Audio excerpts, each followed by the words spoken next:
والوں کو اصال ثواب کر دیا۔ اللہ پاک نے اس ایک بار درود پاک پڑھنے اور اصال ثواب کرنے کی برکت سے ہم اس قبرستان کے 560 قبر والوں سے اپنا عذاب ہی اٹھا لیا۔ تو میرے پیارے پیارے اسلام بھائیوں، آج ہم اصال ثواب کی محفل میں جمع ہیں اور اس واقعے سے ہمیں دو چیزیں پتہ چلتی ہیں۔ ایک یہ کہ درود پاک پڑھنا کتنی زبردست عبادت ہے کہ اللہ پاک خود نبی پاک علیہ السلام پر درود بھیجتا ہے، اس کے فرشتے بھیجتے ہیں۔ قرآن میں حکم دیا گیا مومنوں کو، اے ایمان والو،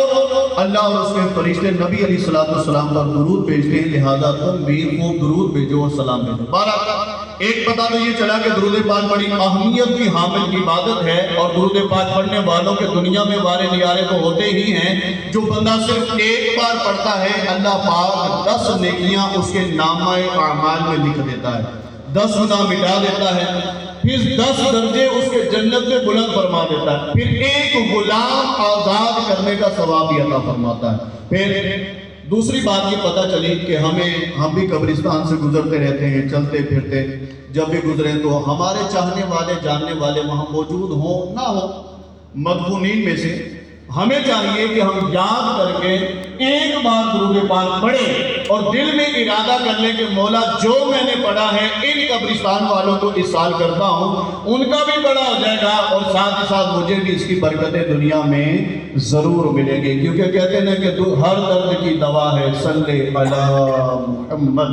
تعویذ ہر بلا ہے صلی علی محمد۔ اور اگر کوئی اپنا بھلا چاہتا ہے، اسے چاہے جس کو خدا چاہتا ہے،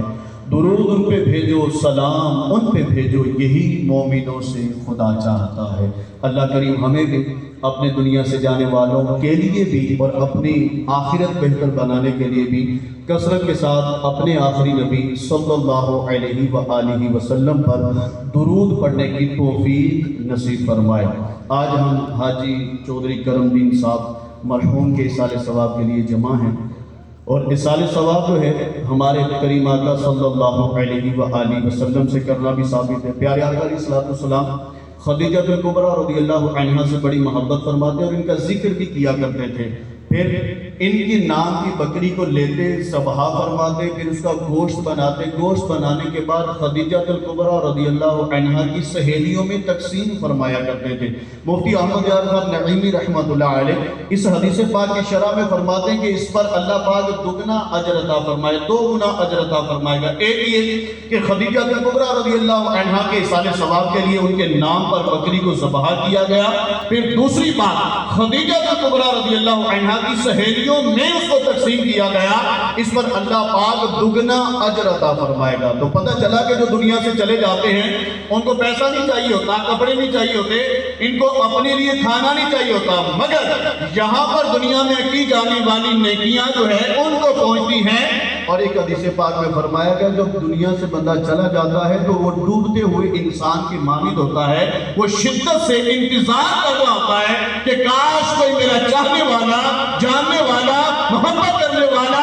کہ میری اولاد میں سے، میرے رشتہ داروں میں سے میرے لیے دعائے مغفرت کرے اور وہ مجھے پہنچے۔ تو اس پر اللہ پاک کیسے اجر و ثواب عطا فرماتا ہے؟ ایک حدیث میں فرمایا گیا کہ اگر کوئی شخص کسی کو اصال ثواب کرتا ہے، اللہ پاک نورانی تھانوں میں رکھ کر، ریشمی دوالوں میں ڈھک کر، پہاڑوں کی مانند جو ہے اللہ پاک مرحومین کو ثواب عطا فرماتا ہے۔ ثواب کرتے، اصال ثواب کرتے رہنا چاہیے۔ ہم دنیا میں نمازیں پڑھتے ہیں تو نماز پڑھنے کا بھی ثواب پہنچایا جا سکتا ہے، ہم کوئی قرآن خوانی کرتے ہیں ثواب پہنچایا جاتا ہے، ہم کسی غریب کی مدد کرتے ہیں تو ثواب پہنچایا جاتا ہے، ہم علم دین حاصل کرتے ہیں اور کسی کو سکھا دیتے ہیں، اس پر بھی اجر و ثواب پہنچایا جا سکتا ہے، ہم کوئی ارادہ کرتے ہیں، نیکی کرتے ہیں، میں حج کروں گا، اس کا ثواب بھی پہنچا سکتے ہیں، مولا یہ میں کروں گا، اس پر مجھے جو ثواب ملے گا یہ بھی پہنچایا جا سکتا ہے۔ صدقہ خیرات بندہ کرتا ہے، اس پر بھی پہنچایا جاتا ہے۔ ایک حدیث پاک میں ارشاد فرمایا گیا جب بندہ مومن دنیا سے چلا جاتا ہے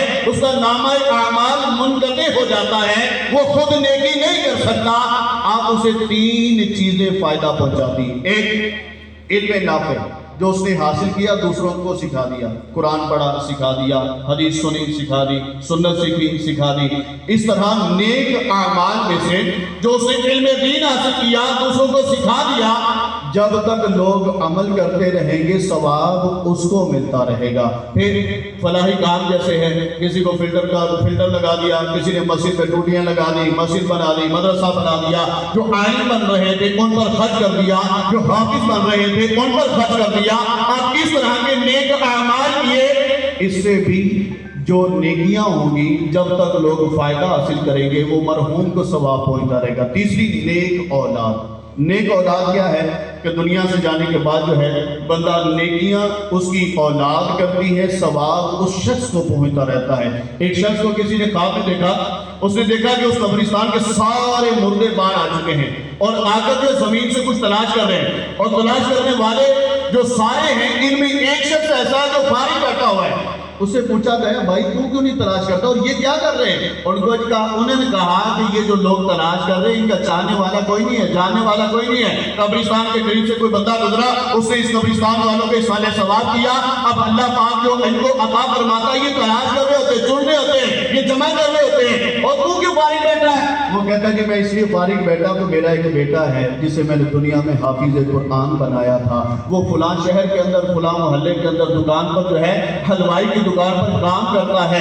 اور کام کے ساتھ ساتھ وہ تلاوت قرآن کرتا ہے، دن بھر قرآن پڑھتا ہے، رات کو سونے سے پہلے مجھے اصالہ ثواب کر دیتا ہے۔ مجھے کسی کے اصالہ ثواب کی اتنی ضرورت ہی نہیں پیش آتی ہے۔ کچھ ہی دنوں کے بعد پھر اسی قبرستان کے مردوں کو اسی بندے نے خواب میں دیکھا، سارے باہر آ چکے ہیں۔ اب وہ بندہ جو پہلے فارغ بیٹھا تھا اب وہ بھی تلاش کر رہا ہے، اور پوچھنے والے نے، دیکھنے والے نے کہا بھائی تو کیوں فارغ پہلے بیٹھے تھا، اب تو بھی چن رہا ہے؟ اس نے کہا معاملہ یہ ہے کہ میرا وہ بیٹا جو تھا وہ حلوائی کی دکان پر کام کرنے والا آج وہ بھی دنیا سے چلا گیا ہے، تو لہٰذا مجھے اس سال ثواب کرنے والا نہیں ہے، لہٰذا آج میں بھی اسی لیے چن رہا ہوں۔ تو میرے پیارے اسلامی بھائیوں، اس سال ثواب کرتے ہی رہنا چاہیے۔ آج معاشرے میں کیا ہوگا کیا نہیں ہوگا، ارے